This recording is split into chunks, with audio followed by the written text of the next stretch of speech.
All right, lovelies, this is going to be the beginning of the series of me just going into detail and geeking out on a lot of the details about early Christianity and how that ties into like mysticism and Gnosticism.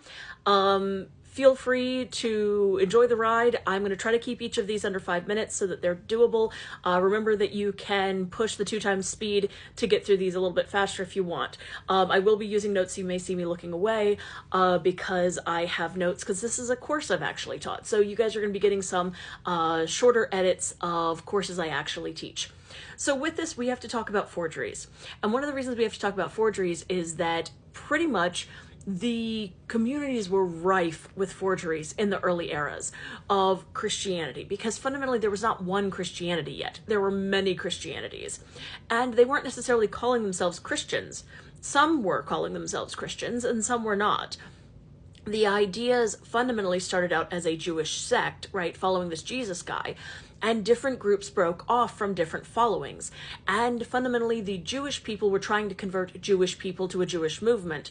And they also, as they began to spread their message, were like, we will convert, Gentiles to a Jewish movement, but that's a hard sell too, because again, there's a lot more prescriptions and cultural things you have to learn to become Jewish first to then become a Christian, right?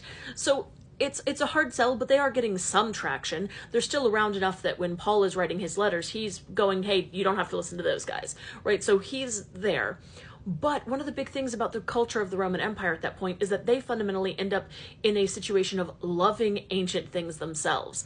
They were very much the magpies of like, you really kind of have to have a shiny. You have to show them that it's important in some way. And by doing that, you had to show that this had some kind of upstanding lineage.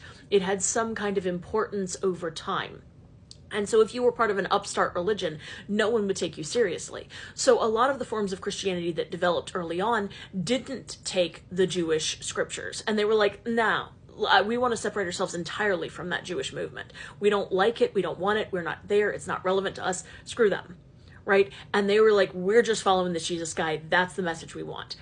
They fundamentally died out because they were too new. So like if I created a new religion today, some of y'all might follow me, right? Some of y'all might join a cult that I create.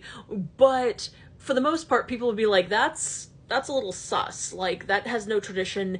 That seems a little sus. Let's not do that, right? And that would be totally valid. But the same kind of thing played out in Rome. Essentially, the idea of these new groups coming around, these new cults of Jesus, didn't have any lineage if they didn't claim the Jewish scriptures. And so a lot of them were seen as being more fringe and weren't as accepted. And then we end up with a lot of people who did use the Jewish scriptures in order to gain that kind of thing.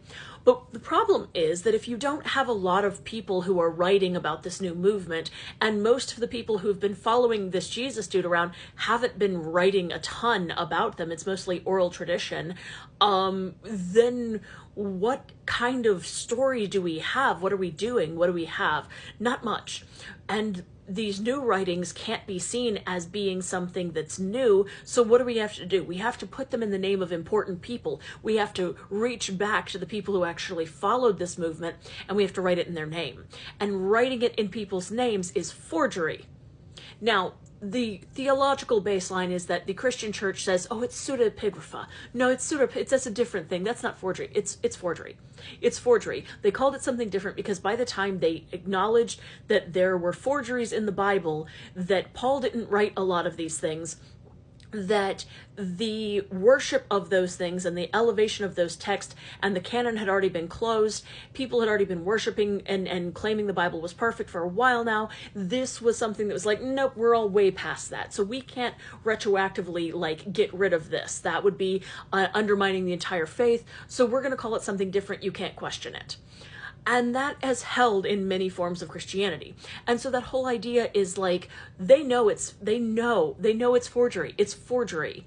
And many people and many groups were writing letters in other people's names, including people after Paul's death writing in Paul's name to make the orthodoxy cohesive, other people writing in Paul's name to make complete other things, lots of people coming up with personal gnosis, lots of people sharing things and looking a lot like what the current pagan movement looks like, It's very much this idea of a lot of chaos, a lot of different opinions, a lot of personal gnosis, a lot of people claiming like ancestral baselines that they don't actually have because they want to seem important and have validity and have validation about the things that they're saying.